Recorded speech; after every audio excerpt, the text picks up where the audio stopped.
Welcome. I'm Johnny DeStanson. We have Reginald Perryman, Shaka Williams. We are Tasari. This is the There's Something About Real Estate podcast where we talk all things real estate. What up? What up, though? All right. So we got with us special guest from Ease Mortgage, your senior loan officer, Nikki Rini. Hey, thanks for having me on, guys. Yeah. So how's everybody been? I'm doing great. I bought a newspaper today. You did? Yeah. Old school? Old school. Like, it's crazy, though, because I only bought it for, like, our podcast For content. the comic section? For podcast content. Oh, I thought you was reading the comics. No. But, so it's fun. I mean, I stopped watching the news years ago. I just don't watch it. It's not, I don't want to see anything that's on there. I mean, it's like death and politics and things like that. But when I got the newspaper, I got excited because I'm like, oh, I can, like, read this, like. Same stuff. No, it's different though, because when you're like watching it, you kind of just it's being forced on you. But when you got the newspaper, you can select which articles interest you, right? Yeah. Yeah, I guess that's like YouTube though, or anything on TV. I feel like my grandma. Like I asked the older lady that was in the store. I said, "Which one is better, the Free Press or the Detroit News?" She's like, "I like the Free Press, but I think they're about the same." Oh boy. Okay. All right. Like more politics. But so when I picked it up, it had stuff in there like so the train station's back open. Right. Yay! They had the big concert. Yeah. So they were talking about that in there. Yeah. Huge concert. Diana Ross, oh, yeah? Eminem, all of that. Yeah. I tried to scoop tickets for it. Right. They released some like last minute tickets yesterday morning at 10 a.m. and I was on there right at 10. And I'm telling you, they like put me into a waiting room. It was like you're in line for tickets in about 45 seconds. It was like all the tickets are gone. Wow. I was like, Jesus. So it looked like a pretty awesome show. How did y'all know? How did y'all know about it? Somebody told me. I had seen tons of posts online about it. I had been following, kind of what they've been doing over there, and I've seen lots of posts and a couple of artists I really like: Big Sean, Eminem, Jelly Roll. Florida had. Yeah. See, now if you had the newspaper, I mean, I still wouldn't have went. I wouldn't have been down there. Joke. But anyway, Nikki, tell us a little bit about who you are and how you got started. For sure. So I have been in the mortgage industry since 2016. Like many folks here in, I call it the Mortgage City now, not the Motor City. All right. Got my start over at Quicken Loans. I was there for a couple years, and then I went to their arch nemesis, United Wholesale Mortgage out in Pontiac. Right. And that's where I really, I was there from 2018 to late 2021, so almost 4 years. And it was a booming time in our industry. And in my role there, I worked with loan officers. So loan officers were my client, and I helped them close loans. And I was lucky enough to be able to work on thousands of transactions over those, close to 4 years. So I learned a ton about all the things that can go right and all the things that can go wrong, And United Wholesale Mortgage, it's only wholesale, meaning that they're only working with mortgage brokers. They don't have a retail division.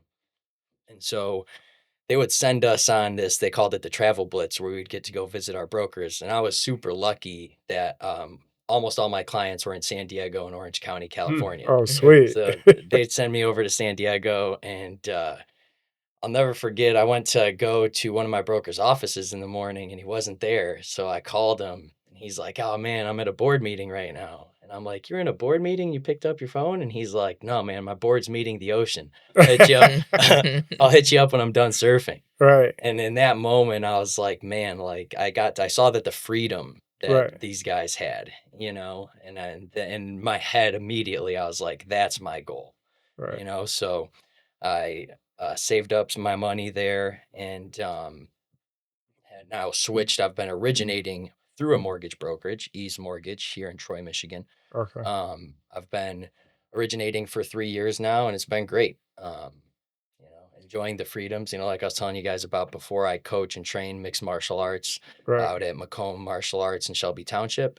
And so it gives, I'm able to do that and spend time, um, following other passions. That's cool. How old are you? I am 32. Oh, okay. That's young. Yeah, it's young. It seemed when you're 20. Be like, Yeah. man, I'm 32-year-old. No, that's young. Okay. So hold on. All right. Timeline again. You graduated high school and then what? I graduated high school in 2010. Uh, I didn't join the mortgage industry until late 2015. Did you go to college? I did a couple semesters at Macomb Okay. Community College and then decided that school wasn't for me.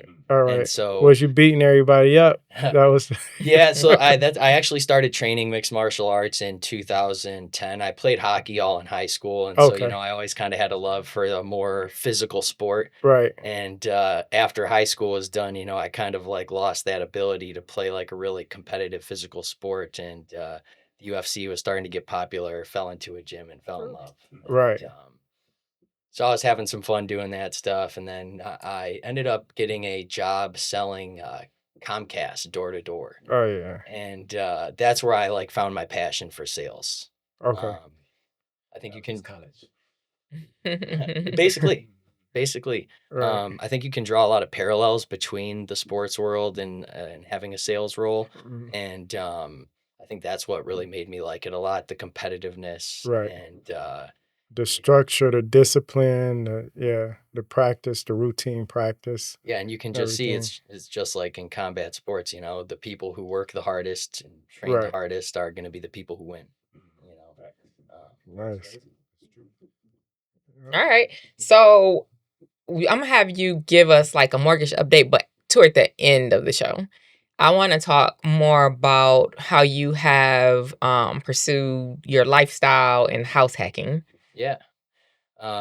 So, leaving UWM when I left there in 2021, I knew that, going into being a self-producing loan officer where I have no book of business, there's no Right. base pay, it's straight commission, I knew I'd probably be making less money for a little while. And so I had really started getting into investing, and I bought my first house before I left UWM. I bought a house in Royal Oak in January of 2020. And even when I bought that house, before I really even knew anything about house hacking or investing, and it's crazy to think about this.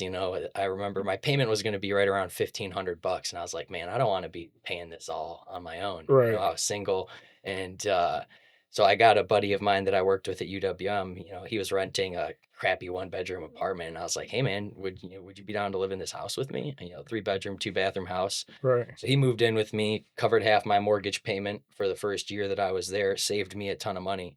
And I think that's something that a lot more people should consider now. If you Right. don't have kids, you don't need a 3-bedroom, 2-bathroom house to yourself. Right. And at the same time, you can help out a friend, who's maybe in a not as great living situation. And what kind of gave me that idea was that when I started at UWM, when you're your first year there, you're not making a ton of money. And so one of the buddies that was in my division in the sales department, him and his wife, they had a house in Royal Oak, and they invited me to come live with them instead of trying to get my own apartment. And that helped me save a ton of money. I Right. have a nice place to live. So I kind of figured that I could pass the good deed back on and, at the same time, save myself a few bucks. And so it kind of was a win-win for everybody. But then what had happened was my taxes got reassessed Yeah. on me. So I bought my house in January, and the way the tax reassessments work here is that they don't hit till the next year. Right. And it don't hit until that summer tax bill. Right. So I think everything's cool and cozy. My payment's only $1,500 a month, and that following summer, I got cracked for like my taxes went up $3,300. And so Wow. I had an escrow shortage on top of them. So I had to pay the shortage back on top of them collecting now, Yeah. In advance. $300 more a month. Mm. And so I was like, man, and at that point I had knew that like I wanted to leave UWM. And Right. so I was like, I need to find a cheaper living situation. And that's when I really started learning more about house hacking. And I knew that that house in Royal Oak would rent. If I moved it out, I knew I could for sure get the rent to cover the mortgage payment. Right. So I about 6 months passed, and then I started looking for another house. And, back when I worked at Quicken Loans, I learned that I loved the city of Detroit. I loved living there. I loved everything that the city had to offer. And so, and that's really one of the only markets where we have a lot of multifamily properties here. Right. So started looking for some multifamilies down there. And the way that I did the house hacking was that I didn't just want to live with some random people, right next door to me. So kind of the same thing I did when I rented my house out. I hit up a couple of my buddies. I was like, hey, when's your lease end? Talked to a couple of them, and it ended up being my best friend that uh, their apartment or property manager had just sent them a letter that like, hey, your rent's going up $400, Right. and so I was like, hey, if I buy a duplex, will you guys live in the other side with me? And they were like, heck yeah, man. Right. So we found a really nice renovated duplex right at it's called Pole Town, which is right kind of by the Packard Yep. plant in Hamtramck. And it's a duplex. Each unit's 3 bedrooms, 2 bathrooms, and then my unit has a third floor, which is like basically a 900 square foot studio. Okay. And I was able to rent out the upstairs. I rent out the other unit to my buddy, and I'm saving them a ton of money. They would be paying a lot more renting anywhere else. It's covering a big chunk of my mortgage payment. There's no way I'd be living in a 3 bedroom, 2 bathroom house for the price I am anywhere. And I bought that in June of 2021. So I got that and the house in Royal Oak. And house in Royal Oak has seen fantastic appreciation. Oh yeah. And since 2020, because I'm sitting here. When you first said $1,500 a month, I'm like, man, how did you? Yeah. How much did you pay for it? And then 2020 to now, $255 I paid for oh that house yeah, in that Royal was. Oak. Yeah, and you got good interest rate, good interest rate. Yeah, I have a 4% on that house. Yeah, man, the timing on that Perfect. was perfect. It almost don't. The taxes don't hurt as bad now. But the rate on the other one at 2021, that still it's should 2.5%. Yeah. 2.5% FHA multifamily. You know. So wait, let me get this right. You're in a 2-family, Yep. so you're renting the 3rd floor On mine. on yours. Are you renting rooms in yours as well? No. Okay. No, I got 2 dogs, and They don't want. I'm the at my gym. What I really am is the nutrition and weight cut coach. Okay. And so I got one of my whole rooms has like mats in Right. there. I have a sauna, and when my students got fights coming up, they come Right. over and we get in the sauna room Right. and we get after it. Okay. Cool. And, Hold on, like fighting? yeah. Oh, okay. But y'all got a side by side. Yeah. Okay. Yeah. So, and one of my things about getting the multifamily was that I didn't want to be like moving into way less space than I currently had. Okay. I wanted to have a similar amount of space. So with renting out the other unit and the upstairs, like I said, it covers a good chunk of my mortgage payment. Right. And, it's more than comfortable enough for me. I don't need to rent out another room and share any. Could I? Yes. Right. But do I want to? No. Right. So that's like the perfect ideal behind. That's like when people think of house hacking, everybody's like, I just get a 2-family, rent out the other side. But you got so much freedom because you got that 3rd floor, you got your room, you got your unit, you can rent out rooms if you choose to. So you kind of went into this and based everything around the lifestyle you wanted. Mm-hmm. You didn't just say, I just want to save half on my mortgage. No. It was like, I want to set this up a certain way. Yeah. Right. My big thing leaving UWM was that I did really well there in 2020. That I was in their Champions Club. I was a top 10 producing account executive there. I closed over 2,500 loans. And that takes a lot of work. I was working 10, 11 hours a day, 5 days a week. And then, even Saturdays and Sundays, a lot of the time I'm taking calls, because that's when people are out making offers on houses. Right. So I really wanted freedom being a loan officer. That was my number one thing. I don't want to have to work 60 hours a week. Right. Especially being able to, chase my passions like the mixed martial arts. A lot of times we got kids going and fighting in other states, so I want to be able to go do that stuff and, not have some huge pipeline of people blowing me up about, about their mortgage or their closing is delayed or something or it exactly. didn't fund. No kids. Right. Nope. Okay. Yeah. Right. So yeah. When you say kids you're training, you're talking about younger guys, not necessarily like teenagers. They're most of the kids are between 18 and 22 years old. Okay. Because I was gonna say, who signed them permission slips? Yeah. So okay, and then like as far as when I'm looking at like the house hacking, like I like that you kind of evolved it and you went ahead and got multifamily and took it to the next level. But some people they're kind of like they're going out and getting like the big baller houses, out in the luxury suburbs, and then they're moving like everybody in, and they're like that's another way of having like so that's like a luxury style lifestyle. Yeah. So I can go and rent me something that costs $3,000, $4,000 a month. It has this many bedrooms, and now we almost did that. Actually, we were looking at homes in Boston Edison. Mhm. Oh, wow. There were some beautiful houses, but Them taxes would have really. So yes, the taxes in Boston Edison are crazy. Detroit property taxes, they got to fix this. Right. For real. It's out of control. You thought real local was bad. Yeah. That's it's insane how the city does that, right? Because it makes it impossible to advise. I just say you just have to advise people for worst case scenario. But when you run the numbers on, if they really get hit for 50%, property value SEV, right? My house. One of the big reasons I bought it was because it has a special assessment on the taxes from the city where my taxable value is frozen, right? Because it's in the NEZ. Yeah. But if it wasn't in the NEZ, my taxes would be like $15,000. Wow. Now, did you have to go and reapply, or was it already applied? It was already applied. Right. Okay. It was already applied. So you within that 15-year window. How long? It stays for 15 years.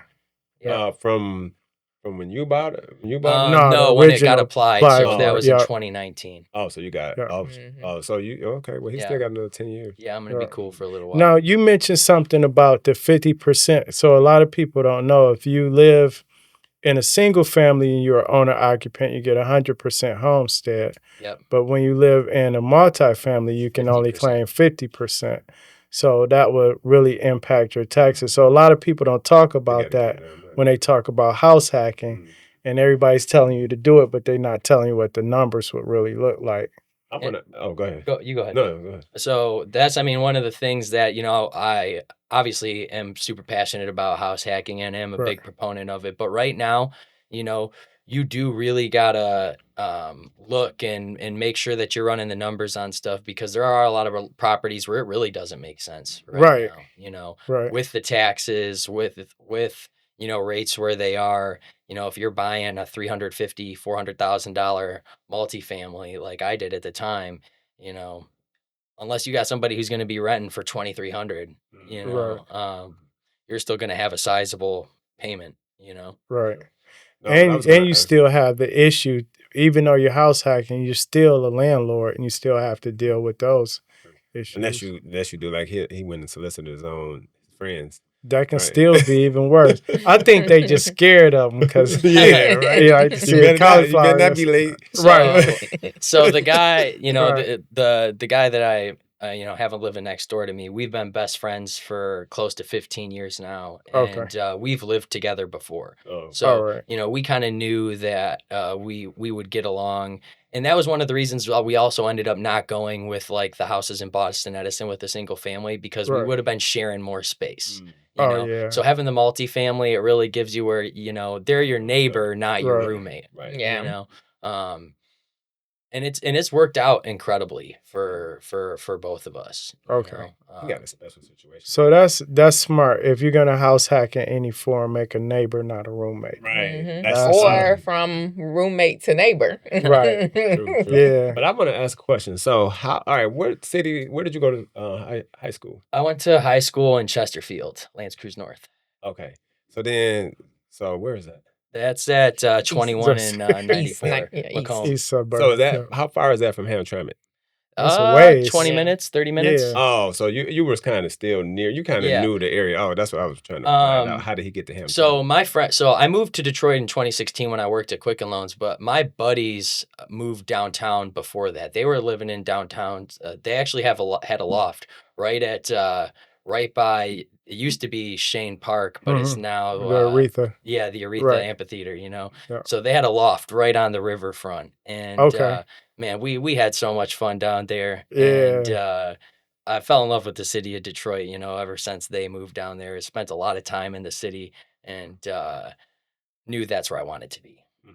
What was it like? So, was it a big change for you from going from Royal Oak to Hamtramck, or did it even matter much? You were just looking at the financials? I think everybody's situation's different, you know, but me personally, I prefer where I'm at now versus, you know, like the Royal Oak. Like, you know, it'd be different if I was like married and had 3 kids, you know, Right. but I don't. And so I like being by downtown to be able to go to, you know, concert shows, sports games, you know, all that kind of stuff is just, there's just so much more to do. Are you on the Detroit side or the Hamtramck side? I'm on the Detroit side.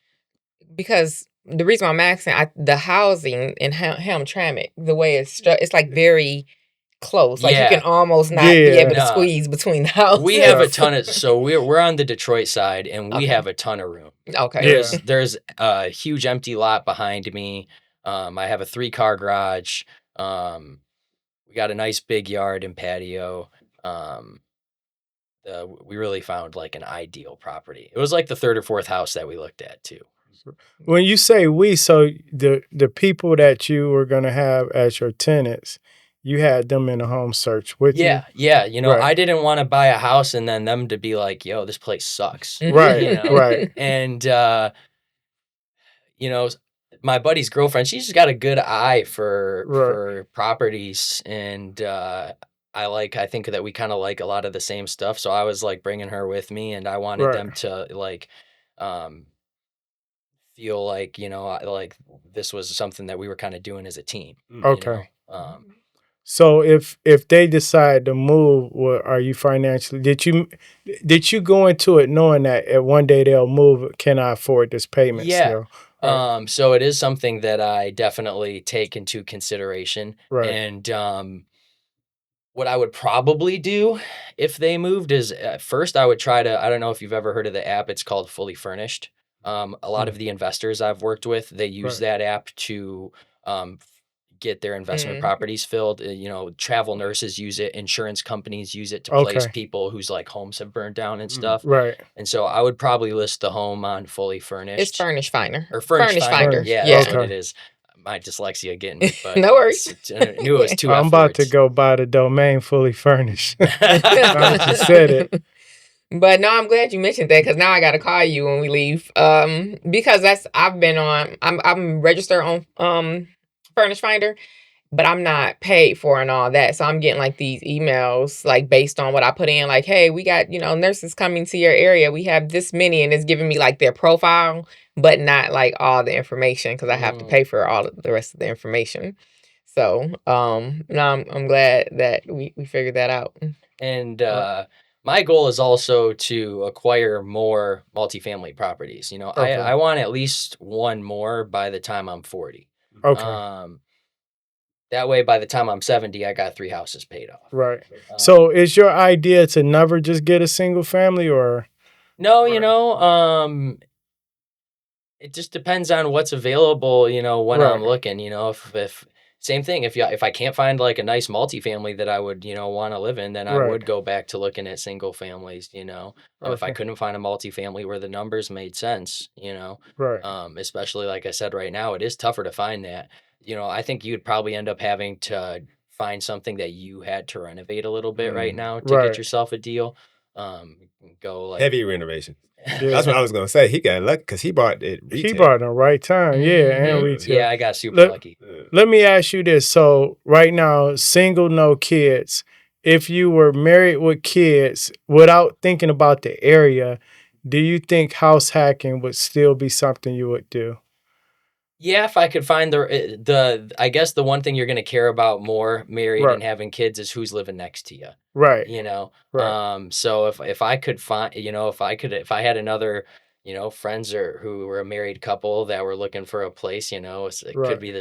could be an awesome situation. The kids are right next to each other, they can hang out. Yeah. Yeah. Build a compound. Yeah, Right. but I don't know if I would want some like couple in their young 20s living next to me partying Right. until 4 a.m. Yeah. Why not? Keeping the kids up. I got a Yeah, question. keep you So young. we cover a few things in this before we get to this DPA update.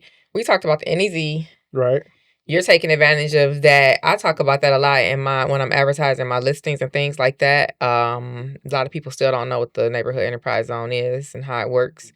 But and then we talked about the tax cap coming off. So once you're the new owner, Mhm. the cap comes off. It reassesses in June Yeah. of the next following year, and you're probably gonna have an increase of some sort. Yeah, you get the letter in January, but you don't Right. see it until that summer tax bill hits. And what's crazy is, so I was at UWM at the time. I worked with loan officers. I wasn't a loan officer, and I did my loan with a company I won't name Right. but it was a friends and family loan through UWM. Yeah. Nobody called me and told me anything. Right. Nobody is Yeah. like, hey man, by the way, like you got to prepare yourself for your taxes going up. So Right. that's something that I'm super passionate about as a loan officer is make, especially right now with how expensive everything is like, hey, Right.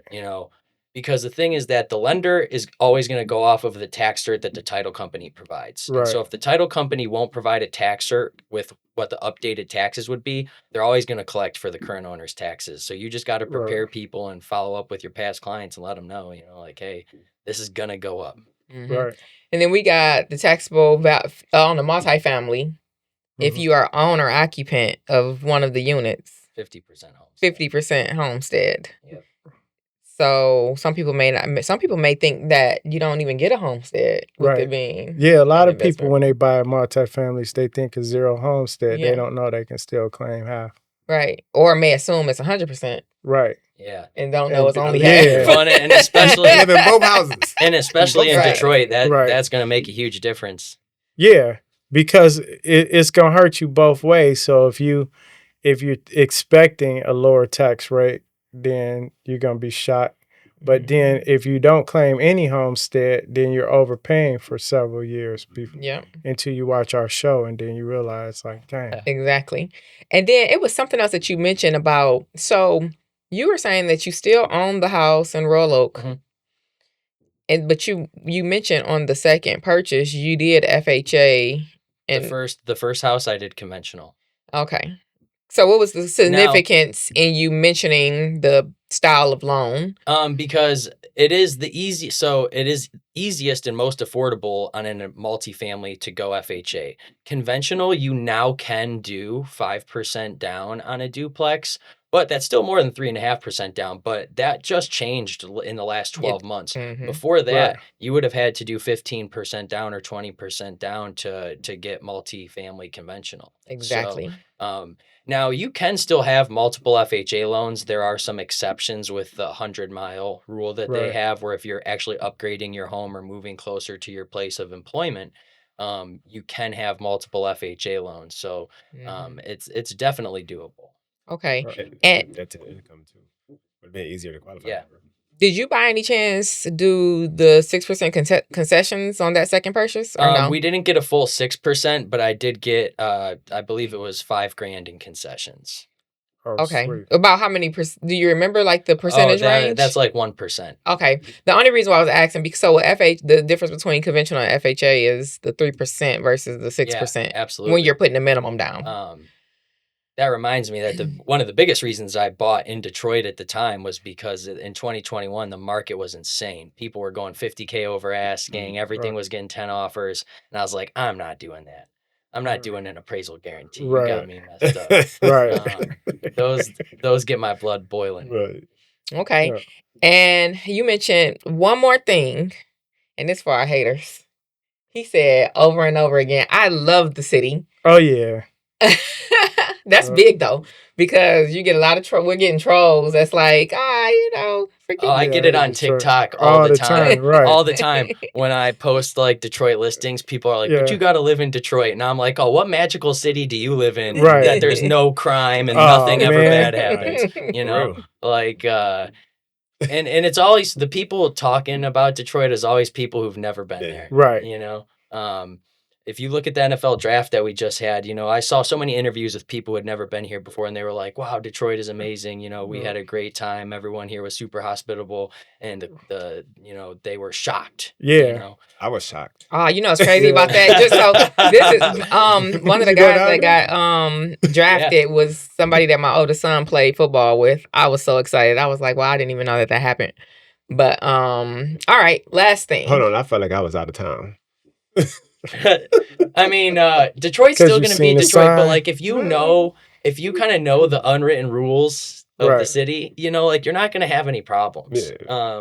Just don't be acting like an idiot and mind your own business, and you're going to be good. That's in any city. Any Exactly. city, though. Yeah, Right? that's Exactly. exactly. Keep your head on a swivel. Yeah. But, okay. So last, I want to talk about the down payment assistance update that you did today. Yeah. So this is a new down payment assistance program. Now, I've seen so much stuff online of the lender that did at UWM. They're getting a lot of hate about this 0% down program. People saying, oh, this is what caused the housing crash in 2008. And it's like, the state of Michigan has had a down payment assistance program for the longest time. Right. Like, and there are so many other lenders, and almost every other state and even a lot of cities, like Detroit had one last year that's about to come back in the next couple of weeks here, have down payment assistance been going on for the longest time. Right. It's not going to cause a housing market crash for a multitude of reasons. You know, number one, it's not that many people using these loans, Right. but there are a lot of people that these loans can help. So this program is kind of similar to MISHDA, where it's conventional. So it's conventional. The lender gives a 3% grant. So minimum down payment for a first-time home buyer on a conventional loan is 3% down. So the lender is going to give you a grant that covers the entire down payment up to $15,000. So you could buy a $500,000 house and get your full down payment covered. So the difference between that and MISHDA is MISHDA, you know, you're capped at $225 on your purchase price.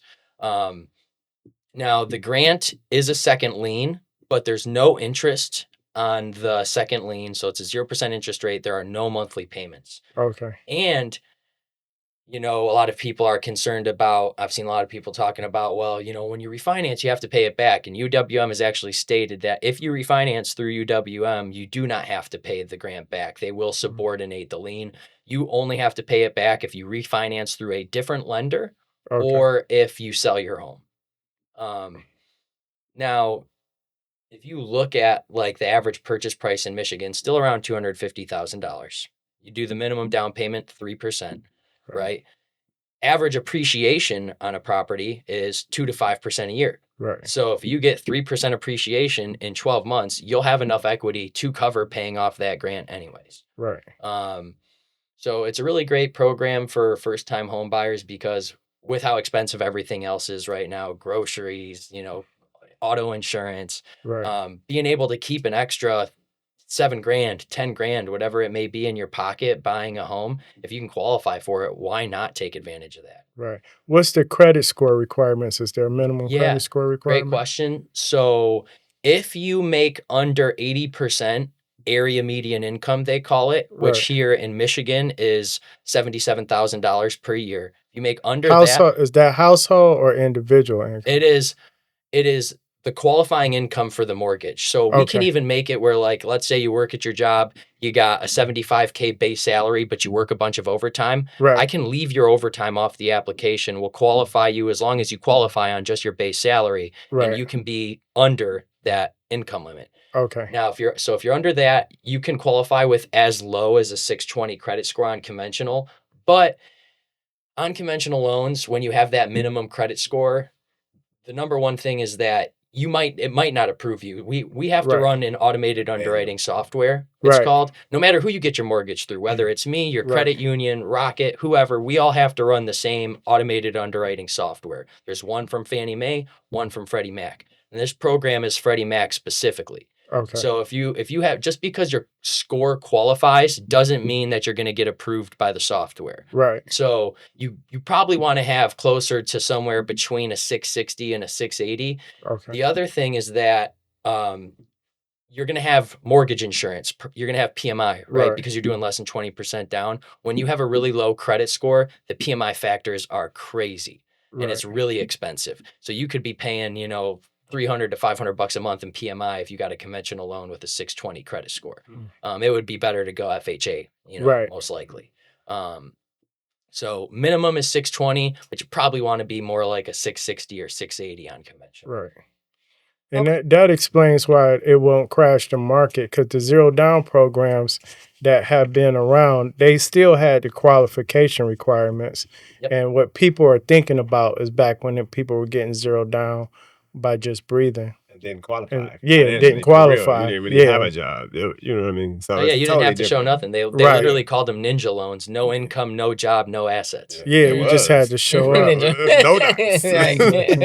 Okay, so you mentioned something like you could buy. So there's no income. So if you are over a certain credit score, then there's no income that you have to fall under. So if you're over a 700 credit score and you're a first-time home buyer, you could make $200,000 a year and still use this program. Okay, because that's the thing that kind of hurts on some of the down payment assistance programs. If they're in a certain area, then if they make too much money, exactly, they don't qualify. And then you would never be able to get that $500,000 loan with the $15,000.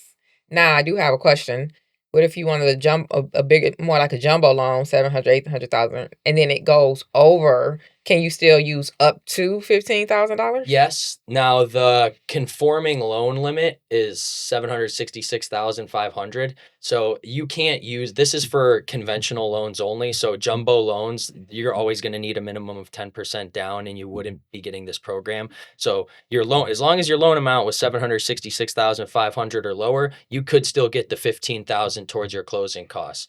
I have one in right now. The other cool thing about this program is you can do 5% down and still get the 3% grant.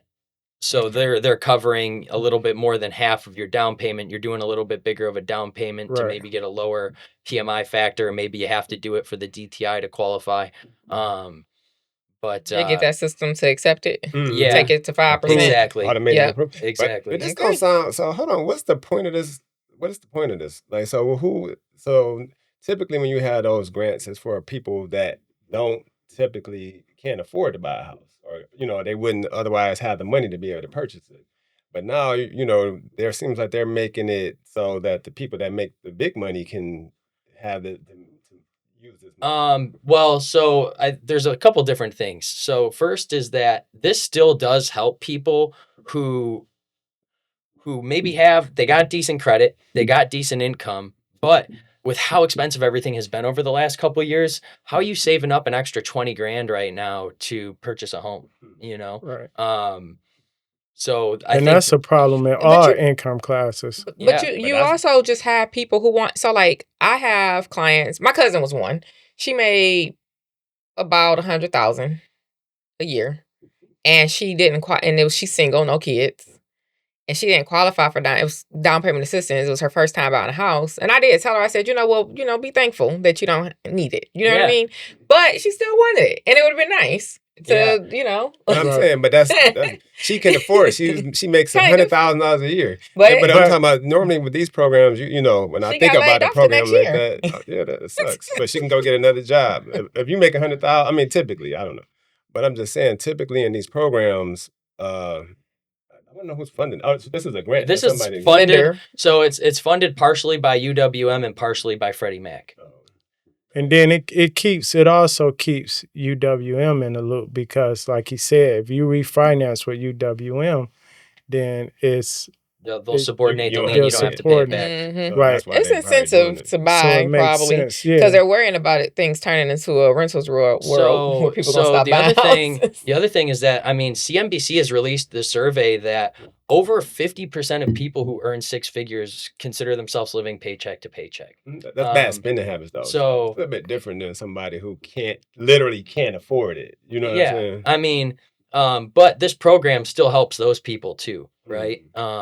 If you are under that $77,000 a year, you qualify with as low as a 620 credit score, and there's actually if you're under 50% of the area median income, Freddie Mac is giving you a $2,500 credit towards the closing costs.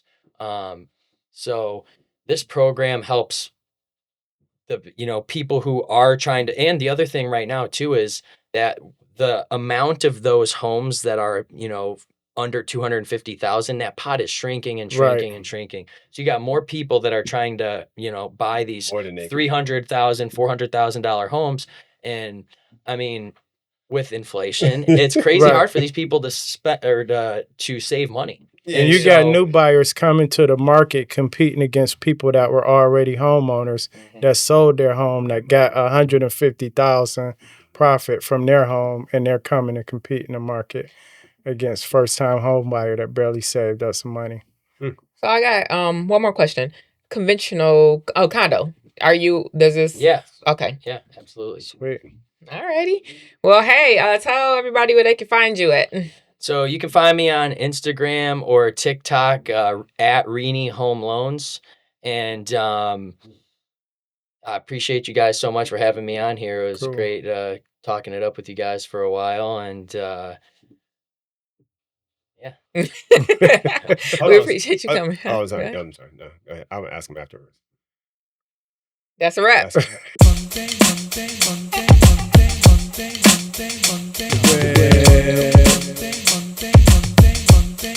Monday.